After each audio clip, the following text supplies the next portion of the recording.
Es muy cierta esta afirmación. Si uno aspira al episcopado, desea una tarea importante. Asimismo, los diáconos sean hombres respetables, etcétera, etcétera, etcétera. Estos cargos deben cubrir las necesidades de enseñanza, cuidado pastoral, control de la fe, disciplina comunitaria y servicios sociales. Entonces hemos de preguntarnos, ¿obispo era un cargo eclesial de alto rango? ¿Has notado que esta porción de la carta dirigida a Timoteo no menciona una triada eclesial? Te invito pues a que permanezcas expectante a la siguiente información. Comenzamos. Escudriña las Escrituras.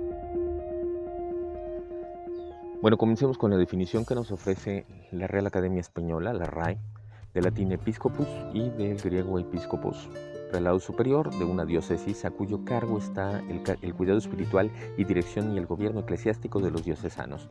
La RAE efectivamente entonces define obispo como un cargo superior, autoridad que está por encima de otros en la iglesia. Y efectivamente episcopos viene del verbo episcopeo, que significa mirar, observar, que tiene que ver con controlar, inspeccionar, examinar, y es un verbo compuesto formado con la preposición epi, que significa sobre o por encima, y la raíz del verbo scopeo, que significa observar y mirar. Por lo tanto, pues, mirar por encima. El diccionario Tagi define episcopos como jefe, guardián, inspector, vigilante, y por su lado el diccionario Swanson lo define como guardián, supervisor, cuidador. Bueno, pues es similar. En la Septuaginta, que es la traducción de la Torá, mejor conocida como Pentateuco, que se llevó a cabo aproximadamente por ahí del año 150 a.C. o antes de nuestra era, hace uso de la palabra episcopos. Por ejemplo, en Números capítulo 4, versículo 16, la palabra hebrea upkudat, la Septuaginta la tradujo por la palabra episcopos, y aquí fue usada para referirse a un inspector, un vigilante, pero en sentido religioso.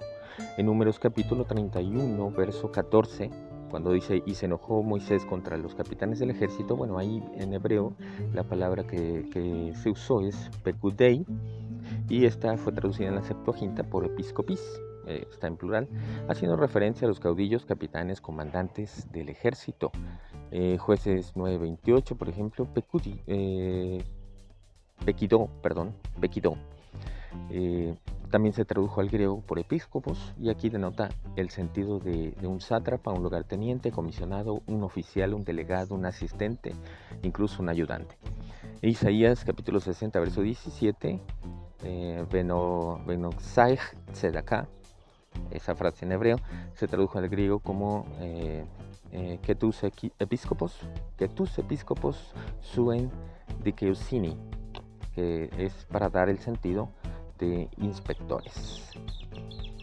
Ya en el denominado Nuevo Testamento, en 1 de Timoteo capítulo 3, verso 1, dice que si alguno anhela obispado, episcopis oreyete, además de su significado de visitación, este término es usado aquí para referirse a los obispos presbíteros.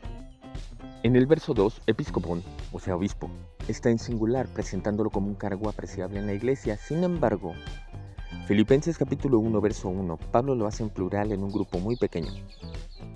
Este hecho da evidencia de que la primera carta a Timoteo, de autor paulino, más no Pablo mismo, encamina ya hacia lo que será una estructura eclesial que no tardará en manifestarse, es decir, un obispo al frente de los cargos eclesiásticos presbítero y diáconos.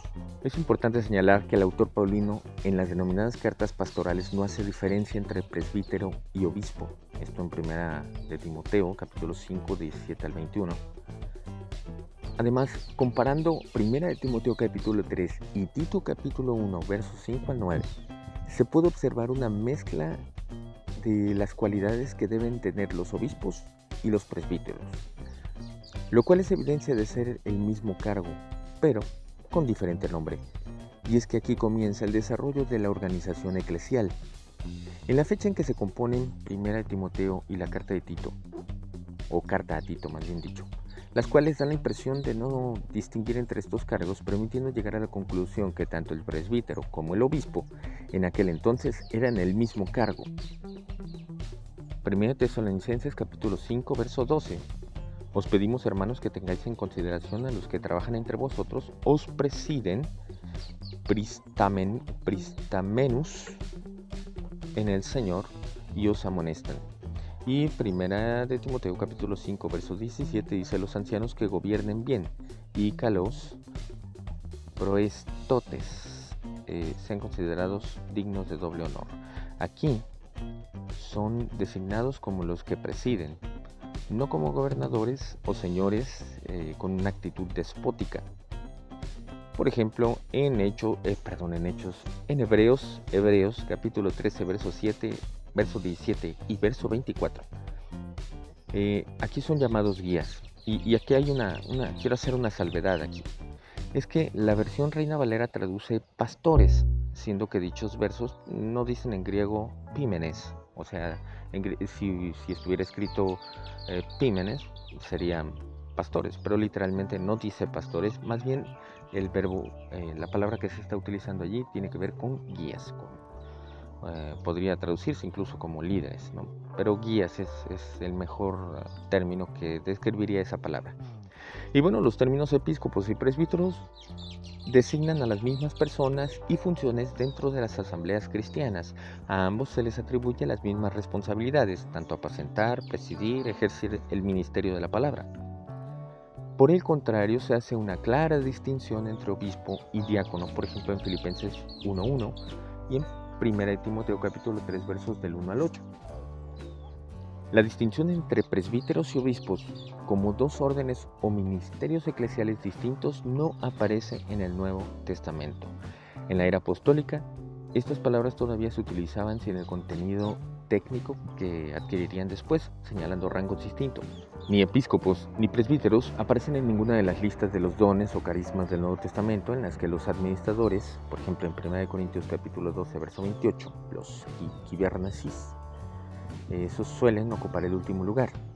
Los episcopos presbíteros ejercían en la comunidad la autoridad que les había conferido o confiado los apóstoles y en dependencia de ellos.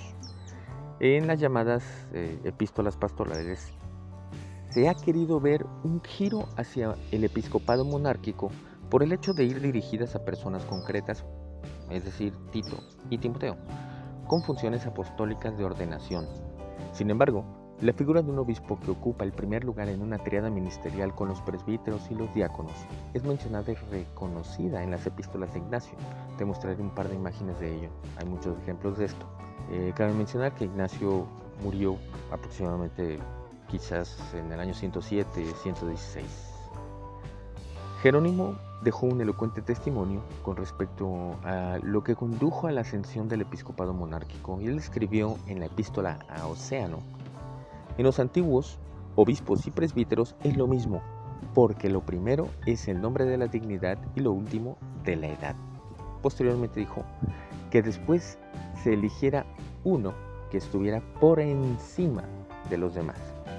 Se hizo como remedio para los cismas, no fuera que al ir cada uno a traer hacia sí la iglesia de Cristo, la fuera a dividir.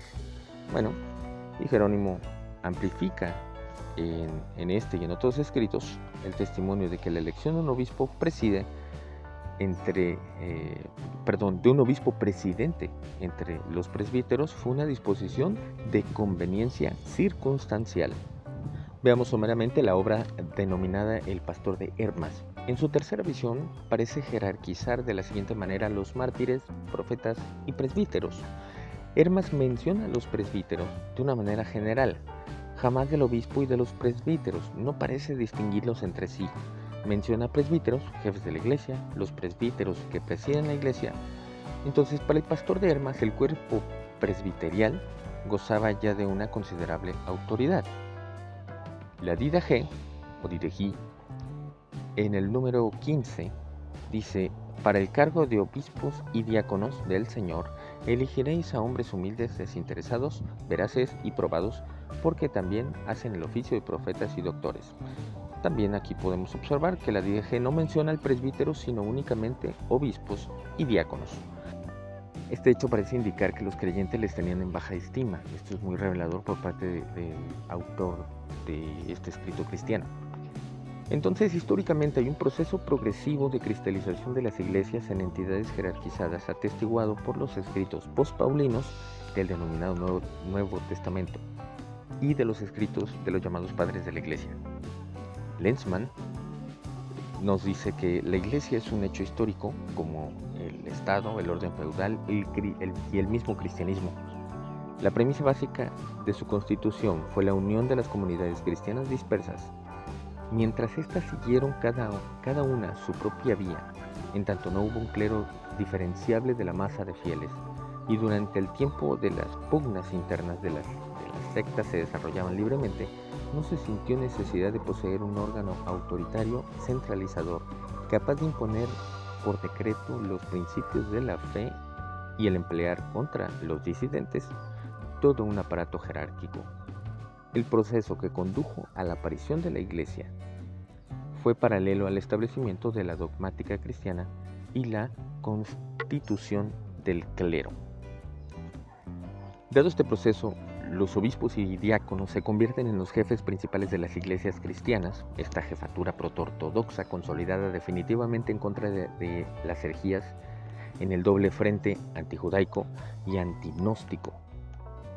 La incipiente organización eclesial es puesta de relieve tanto en la Didache como en la primera epístola clementina, en donde se observa cómo los obispos ya se consideraban a sí mismos como funcionarios permanentes, cimiento de lo que posteriormente vendría a ser conocido como la doctrina de la sucesión apostólica.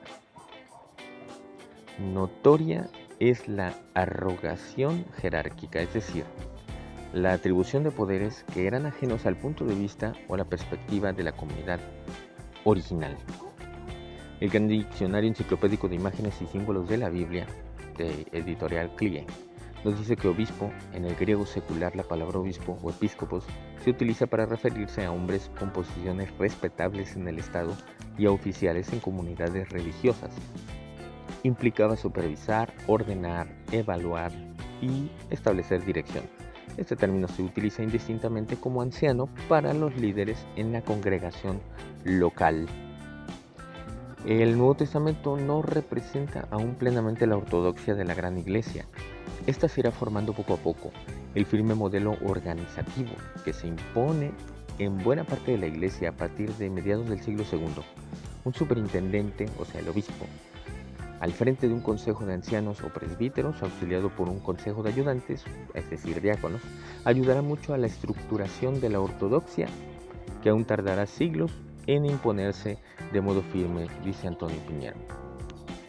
Las cartas denominadas como pastorales, como las llamadas cartas católicas, caracterizan la época final del Nuevo Testamento, dice Piñero, en donde este periodo se caracteriza por el impulso a institucionalizar y consolidar la estructura de la Iglesia. Las pastorales permiten observar una evidente separación con la sinagoga, dada la repentina lucha de poderes que se lograba con cargos eclesiales, para también retener el poder ideológico con el objetivo de trazar o de definir lo que es recta doctrina, y así como luchar contra los disidentes. Los primeros seguidores de Yeshua o de Jesús eran judíos. Estos no requerían una organización puesto que esperaban el inminente regreso del Mesías, razón por la cual la primera comunidad vendía sus pertenencias. A ellos les bastaba la oración y mantenerse unidos. Dada la espera y el retraso de la venida del Maestro, fue como se hizo necesaria la organización de la comunidad, sea por el modelo similar a la comunidad de Qumran, o por imitación a las figuras semejantes en un entorno pagano. Se extendió la figura del anciano supervisor del grupo, episcopos, el que mira sobre, que en un principio no se distinguía, insisto, del presbítero. Así que al principio gobernaban la iglesia, profetas y maestros, con el don del Espíritu. Posteriormente ese don fue restringido a quienes se les confería la imposición de manos. Y como no era posible la existencia simultánea de muchos inspectores, la figura, al principio indiferenciada del obispo presbítero, adquiere contornos más precisos, con la continuación de un solo obispo, bajo cuyas órdenes se hallan un grupo de presbíteros. Esto lo dice Ignacio de Antioquía, como ya lo mostraba. Esto ya en el siglo II. Este conjunto no solo asume las tareas organizativas, sino también de predicar la palabra y velar por la doctrina, como lo dicen los pastorales. Los responsables de la comunidad son únicamente los depositarios del Espíritu, como dice 2 de Timoteo, capítulo 1, versos 6 y 7. Exhortación a Timoteo a recordar los dones divinos recibidos al ser ordenado, como un supervisor, por medio de la imposición de manos, como lo dice 1 Timoteo, capítulo 4, verso 14. Por ende, pueden controlar la doctrina, reprendiendo las desviaciones, como lo dice 2 Timoteo, capítulo 2, verso 25 y Tito 1, 9 y 13, quedando sometida la vida de los creyentes a la disciplina eclesiástica de los que desempeñan los cargos, los cuales han recibido el don del Espíritu, controlando la moral del grupo por medio de exhortaciones. Para finales del siglo I, la Iglesia ya aparece como una institución en vías de organizarse que procura la salvación por medio del culto regular y los sacramentos. Entonces podemos concluir que el episcopado monárquico no se remonta ni a Jesús ni a la época apostólica. Ni hay huella de él en las cartas de Pablo, ni en las cartas de Clemente Romano, ni en la Didají, o Didaje, como le quieras llamar. En cambio, sí aparecen las cartas de Ignacio de Antioquía, a comienzos del siglo II, donde se le considera al obispo que es el centro de la unidad, también que es como mirar al obispo es como mirar al Señor mismo, que el obispo preside en el lugar de Dios, que es elegido por Dios y por Jesucristo, que todo depende del obispo. Ignacio es quien menciona ya una triada como jerarquía eclesiástica, es decir, el obispo, el presbítero y el diácono. También menciona que representan el Senado de Dios y pues el colegio de los apóstoles. Entonces esto es una idea posterior a la del maestro de Nazaret, ajena a la de los apóstoles, pero desarrollada ya para el siglo II, consolidada hasta nuestros días, incluso en el protestantismo. Te invito a dejar un comentario, poner un like y si fue de tu agrado y si tienes ganas, claro, suscríbete y compártelo. Hasta la próxima.